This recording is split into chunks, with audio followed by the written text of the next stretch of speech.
The opinions expressed on this program are those of the participants and do not necessarily reflect those of Cable 14, its sponsors, or its shareholders, Cogeco Cable, Shaw Cable, and Source Cable Limited.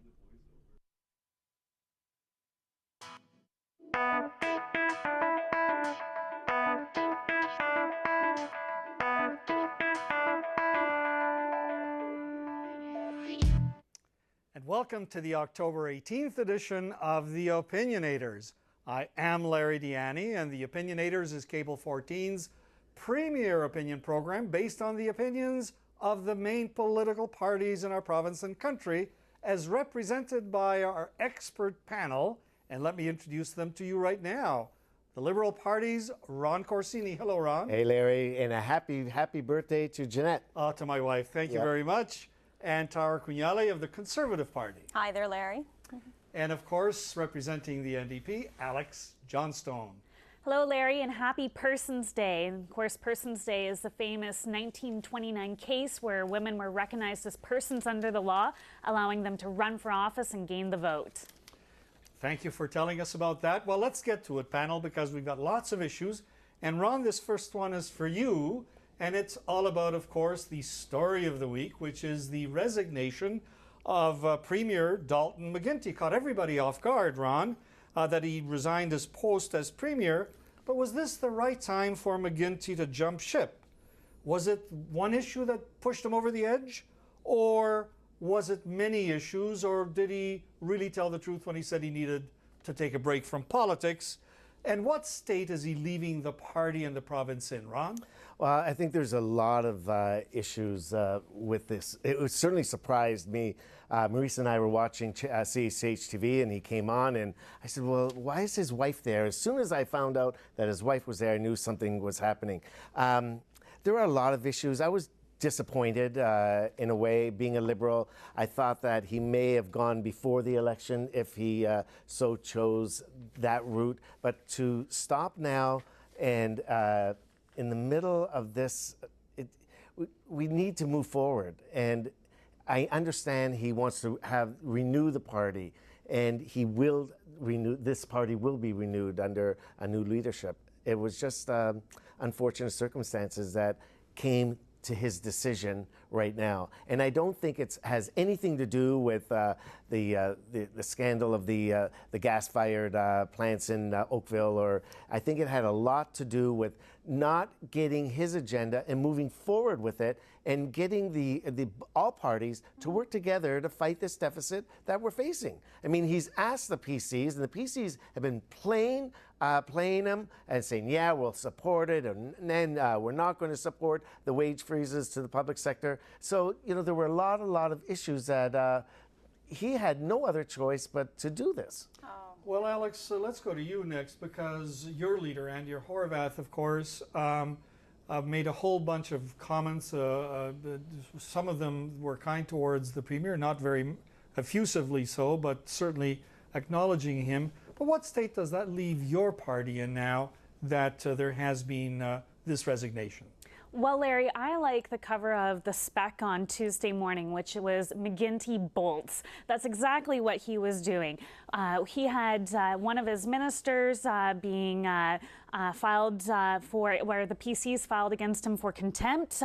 You know, there was $700 million racked up on one power plant, $400 million on the other. I mean, you're looking at almost $1 billion worth of financial mismanagement there, as well as not releasing public documents to the public. We also had Orange. Their support base is riding against them. The teachers. It's. I think that McGintys did bolt, and personally, I'd like to see some back to work legislation put on the MPPs. Sarah, does that sort of prove McGintys' point, that rhetoric that the legislature was really dysfunctional? What's your position? Well, first off, when I heard the news that Dalton McGintys was bailing out, all I could think of was Billy Zane's character in Titanic pushing over the women and children to get in the lifeboat first. You know, you're the captain of Ontario, you're supposed to go down with the ship. I mean, there are lots of things, and Ron, I know that you're trying to put it on the Conservatives, but This is all on the Liberals. On both parties. All on the Liberals themselves. not They all have of it. created this discontent in our province. They've put us so deep in a deficit that I don't know how the next premier will get us out. Hopefully it'll be from another party and not the Liberals. Certainly not the I think that Dalton McGintys was kind of put in this position where, yes, like the egg was on his face. There were so many issues at the forefront, the contempt, Orange, teachers, and it wasn't going to get any better under him. Now, granted, sure, Mike Harris is another one that left during his term, but this puts us in a very precarious situation. We're in a minority government situation. We don't know when the next election is going to be. I think that with such a majority, copyright Ron, nobody was looking to topple this government.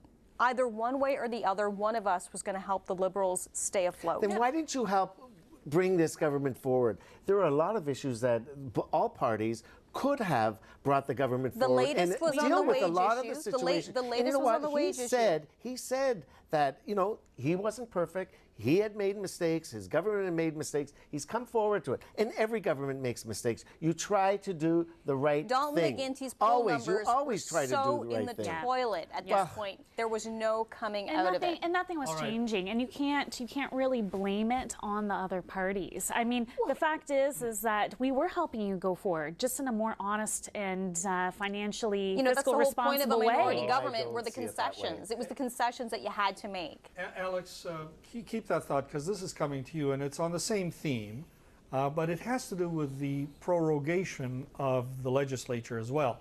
Not only did the premier resign, he also, in launching a leadership race, he also said that the legislature was going to stop meeting as a legislature, essentially because it was dysfunctional. He said that nothing was getting accomplished other than recriminations and accusations and so on.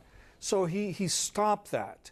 Well, what happens in the meantime? Do things really halt?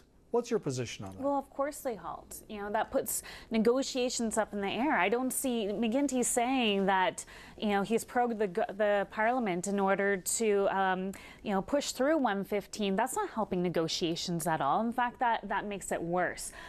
Certainly when I'm out in the community speaking to people, they have no idea what's happening. They don't know what this means. When is the government going to get back to work? These are, questions that are being put towards. And I think at the end of the day, is this McGinty or is this Harper? I mean, I find it so funny that there's Are you so trying many. to connect the two? They are connected. No. Tara, take that. They are completely different things that happened. In the Potatoes, case of potatoes. no. In the case of 2008, we had a very strange situation where the Conservatives had just been elected 6 weeks ago, and then you had the NDP and the Liberals coming together to try to create this coalition government supported by traitors or, the Bloc Québécois, whatever you want to call them. Go on. Well, they aren't real Canadians to me. They should all be in jail, but that's another thing altogether. With Omar. But anyway, Support them with Omar, you've got these people trying to hijack the government, and that is not what the people of Canada elected. That's not what they wanted. So we prorogued the government elected. for a certain All amount of of them. time, a month and a half. That's very different than now, where we're going to have to sit on our hands until the Liberals come up with a new leader. And the amount of time that they're taking to get a federal one, oh my God, are we going to be prorogued for 2 years? No, this is going to be a fast process. Well, what is fast to you? Within 2 the weeks? within the next 4 months. 4 I'd months? say You within want the us next to 4 months. prorogue for 4 months, You know what? Ron? The ministries are all continuing to do their work. I mean, the Ministry of Education, the Ministry of Health do not stop. I mean, they go forward. They get to step down. A lot of people don't even understand what prorogue means. Oh, explain it to us. Yeah. Well, it's cease and desist. It's stopping the House So from what happens going to all forward. what happens to all the bills on the table? The bills on the table, They they die. die. They die. They die, and they'll be reintroduced Is the once OLG still going legislation- ahead with getting Yes. stuff done by December? Yes. Okay, so The OLG, we've that's stopped still going discussion ahead. there. Hang on. You know what? Ron's got the floor. They still Let's go give him a ahead. chance. The ministries all continue to do their job. I mean, the deputy ministers go into work, but just the MPs do not meet and convene. They don't get to They represent They their need this breather. constituents. And you know what? There are they don't get many to bring provinces. the democratic voice There are to provinces government. right across Canada that have done this. For how when they long, get to though? a What was the longest I time don't know that, this. that I don't know government those has been prorogued stats. I know for? Christy they have Clark done was it. the last, and I have to say that Right across the board. the They've reasons all done for it. this is just They completely need a concerning. breather. A They need a breather. breather No, they need because we the keep They need a liberals. breather because this, The Liberals this wanted a government leadership is race. dysfunctional. It cannot continue to go on How because is it so nothing gets done. dysfunctional? This was about Andrew liberals. Horvath helped you with one area. We were going to help you with You were another. going to, We and just then you needed changed your mind. We just I don't needed wanna you do to it tweak anymore. things a That's little bit what- better. You know, That's- you you just weren't didn't want to. That's do what a it. minority You government You know is what, all Ron? about. You didn't want to go to a confidence motion. You didn't want the government to fall now with Dalton McGintys as leader because you want to get somebody Did your else party in. want the government to fall now? You know Did what, your this government 6 You know what, weeks in, Tara? and we weren't talking All about right, a You know what coalition this of was about? evil As axis. the Speaker of this legislature, I'm going to call order and point out to our viewers that this is what happens often. That's is that why everybody we talks are over Well, we're each allowed other. to do this because we're not prorogued. No, Yes. we're not prorogued, We no. still have a voice. Yeah, you absolutely do a very eloquent voice. Well, let's move on to another topic, and we're going to take this up to the federal level, and it has to do with the move that Minister Kenney, the immigration minister, made last week when he stopped the Koran-burning pastor from the United States of coming into the country. Immigration Canada denied him access. They stopped him at the border, and the excuse was that he had some sort of minor conviction in the United States, when we all know that the reason they stopped this hateful man was because he was here to incite hatred. And so, Tara, this is for you. Are the feds on the right track by having done this, or is this too much power for one man? No, absolutely, they're on the right track. I think that our government has to keep public policy in mind when we're bringing people or allowing people to come into this country. Clearly, this pastor was coming in to incite hate against a certain group, and we put a stop to it. Did we use his conviction in another country to do so? Yes, we did. It made it much easier to do it. But I think that Jason Kenney is right. We do need more power in order to ensure that only peace-loving people enter our country. I don't know. You know what? I agree with them because I've gone across the border and I've been asked by border guards, have you ever been arrested? A number of times. You've been arrested You a only number of have times? friends that have been No. in jail. No, that's true. Yeah, But hang on, let's you know give Ron a what? But chance you to know what? explain this. They ask you. How many times have you been arrested, really? Ron? I've never been arrested, Okay. but I've been asked, have I been arrested? All right. And if I had said, yes, I have, a minor conviction, they would not have allowed me to go through to the U.S. States. So this guy here wants to come to Canada. You know what he's done before. He's enticed some groups of people that should not be enticed. You know what? I believe in freedom of speech and all that, but something like this, he's going to come to Canada. He's going to causing do trouble. something, and he wants to cause trouble. And I think that the government did the right thing by denying him It's a entry. bit of a slippery slope. You know, I isn't know it, with though? It the is. the freedom of speech and everything, we should be allowed to say what we want to say. But look what's gone on in the Middle East with some things that have, perhaps, with some perhaps we could have movies and kept some the books. catters out of Canada to begin with. You know, that with would have some been books something and nice. some movies that were presented in the U.S. has caused riots in the Middle East and murder. All right, let's hear from Alex. The problem with this, Larry, is that it's broad sweeping powers. And although Jason Kenney says that it's not going to be used arbitrarily and won't be used against people whose political opinion the Conservatives disagree with, that's exactly what's already happened. We look at George Galloway as a perfect example. Well, This he's was a someone that British- deals with I'm on the floor, terrorists. thank you. Okay, Alex, you This have was the a floor. British member of Parliament that, so this was an elected official from Britain that Harper's government denied entry into Canada. So I have major concerns about, what these broad sweeping powers will be used for. While I do agree that we don't want hate speech spread in Canada, at the same time, I do believe that Canadians are intelligent enough that they can make their own decisions, and that's what freedom of speech is all about. John Galloway was in bed with Hezbollah, and that's why he was Elected not official. allowed. I don't care. I don't he care was either. he He was was in- affiliated with a terrorist group. He's Canada elected considers official. Hezbollah a terrorist group. So if you're affiliated with them, giving money to them, speaking on their behalf, we don't need you in Canada. Absolutely. He was bringing food into the Middle East. That's what that was about. And And guns. he was not bringing guns. We don't know what he was doing. We don't know I know. what was in those big boxes. Well, that's a different topic, so let me interrupt because we've really segued into something entirely different. And you know what, panel? We are now into lightning round territory. And we're going to start the lightning round with who are we going to start the lightning round with? With me. Justin? With Ron. Sure. Yes, and the topic is Justin Trudeau, Ron, so it's appropriate that we started with you because according to the polls, Nick Nanos, and he's a very responsible and accurate pollster, apparently Justin Trudeau has vaulted the Liberals to second place, not too far behind the Conservatives, obliterating, at least in this poll, the NDP. What do you make of that? So why are you so surprised?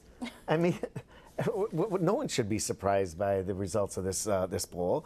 I mean, he is bringing brand new life into the Federal Liberal Party, and I think he will continue to do that throughout this campaign that he is on right now. So I'm not surprised by those numbers. I went to see him when he was in Hamilton, and I could feel the energy in the room. Tara? Well, it's no surprise that any leadership will bring added interest to a party, and so that's why you do see a spike. You will note in that same poll that the Conservatives are remaining steady and stable. So our people are not being swayed by Justin. It's the NDP that are going to be losing their support. Surprisingly, though, his numbers have not changed in Quebec. So, Alex, you might be safe there. Alex, what do you think? I do believe that our 58 seats are fine in Quebec. We have a 10-point lead over the Conservatives in that province. On that poll, where the Liberals, where I messed them up, where the Liberals had the advantage was in Ontario and in BC. I would like to point viewers to 308.com, which compiles all the latest polling. NDP is still in second place at 29%, Conservatives at 33%, and Liberals at 26%. So, we'll have to see how this plays out in the All right, very long good. run. So the message is find a poll you like and go with it and run with it. And every party does that, by the way. Listen, this one is for you, Alex, and it has to do with the Conservative Party federally overspending on the promotion of its programs by 37%, apparently. Now, all governments want to communicate their programs to the electorate, but they have overspent by 37%. What do you make of that? Well, they not only have they overspent by 37%, but it was actually $128 million. We're in a time right now where we're supposed to be cutting back, fiscal prudence, and here they are spending $128 million, 16 million of which was spent this past autumn on an ad campaign on their economic action plan. I don't see the responsibility here. Tara? Well, unfortunately, it takes money to let the people of Canada know what's going on in our federal government. And I just think that it's prudent that the Conservatives are coming out and letting us know what they're spending, even if they're overspending. We do let you know. We're not like the Liberals in Ontario, but we need to spend this money to make people informed. Ron? I agree with Alex. I think that her points are quite valid on why the government is overspending. We're supposed to be talking about fiscal responsibility, and when you're spending money like that needlessly, I understand that they want to get their programs out there and they want to they want the Canadian people to know what they're doing, but spending that kind of money, silly. All governments do it, as I said, but perhaps overspending is a bit much. Ron, this one's for you, and it has to do with the union movement actually taking its name very seriously because a number of unions have united, creating a merger of over 300,000 workers under 20 different economic sectors, and they'll be protected under the same union umbrella. Is this the jolt flagging unions needed to survive, or a disaster in the making? What are the implications? Well, I think that they had to do this to survive because their strength is in numbers. But although I worry a little bit that many people, that all those unions together, if one union goes on strike, will all their brothers and sisters come to their assistance and maybe shut down the country? That's what I'm afraid of. Tara? I think the only winners in this case are the union bosses that are collecting all those dues. Unfortunately, I don't think that you can Yes, you have strength in numbers, but I think that's too big a number and too many different areas of employment to deal with properly. Tara, or Alex. Actually, there will be less union bosses when you merge so many unions together. All of a sudden, your top people become fewer, as you don't need as many for each of the individual smaller unions. So there'll be saving on all kinds of expenses. I'm so thrilled. The CIW, communications, energy, and paper workers have all merged together. Well, why have they done it? We've got a little extra time, so why have they done it? They've had to, right? Union rates have been declining over the years from years of government action against them, as well as hits from the business sector. So they're having to pull their resources together. That said, I'm very excited about this new union, and I wish them the best. Okay. Spoken like a true NDP. I just wonder if my union is going to join in or not. I'm a member of CUPE. Well, CUPE wasn't on the list. Oh, darn. All right. No. So, well, maybe no entry, Ron. You can make an application, Ron. Well, we could, yeah, could we join? But Ron, We'll sign you you up. work. Listen, you work for a school board, and this one is going to be yours, Alex. And this last lightning round topic has to do with school boards. At least Catholic school funding is the issue, Alex. There's a woman that is taking the Catholic boards to court, claiming that the mere fact that governments and tax dollars are supporting Catholic schools is infringing on her religious freedoms. She doesn't believe in that religion. She's of another religious belief, and she doesn't think that her tax dollars should be supporting a religiously based educational system. This has been tried before, but she's actually having it heard at the court level. What do you think? Larry, this is not an NDP position. This is my own personal position. I completely agree. And I think that we can protect religion, not at the board level, but actually, and locally within schools. And we don't need to have separate Catholic system and a separate public system. If we were to merge the two boards or the two systems today, we would actually save $1.6 billion, which is an enormous amount of money. That money can be, put back into the classrooms. We can hire more teachers, hire more EAs. It makes sense to me, not only from a fiscal point of view, but also the fact that it's discrimination otherwise. Hang on, Tara. Okay. I hate when people use the Charter of Rights and Freedom to make frivolous claims that I have to pay for as a taxpayer in the court system. But that being said, Alex, I do agree with you that perhaps we should just have one board. I ran in 2007 under the John Tory banner of the PC Party, where we were trying to offer funding for various school systems, and the people did not like that. And I remember at the time, a lot of Catholics were kind of, wringing their hands, going, you know what, you're talking about this, you're going to start bringing up our own debate about whether we should be funding just the one system or not. And yeah, it's come to pass. Maybe it's the time we get rid of it. John Tory, the best premier we never had. And but that's true. And Alex made the point, Ron, that this is not NDP position. I don't think any of the parties want to touch this, but what's your feeling? No, and I completely disagree with these two young ladies. We have every right to exist in this province. We are protected under the Constitution of 1867, 1887, 1867, I can't remember exactly what. But we are protected that these are, especially the board that I work for, has every right to exist and move forward. We are publicly funded, yes, but we have also students of other faiths in our schools. 20% of your kids actually aren't Catholic faith. So then why do you need to we have new systems. That's a topic. Topic over.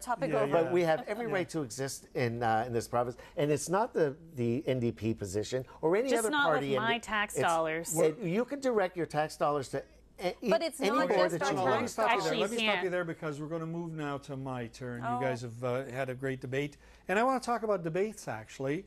And the question is, these are political debates I'm talking about. Do we place too much weight on debates? Do they count too much? And here's what I mean.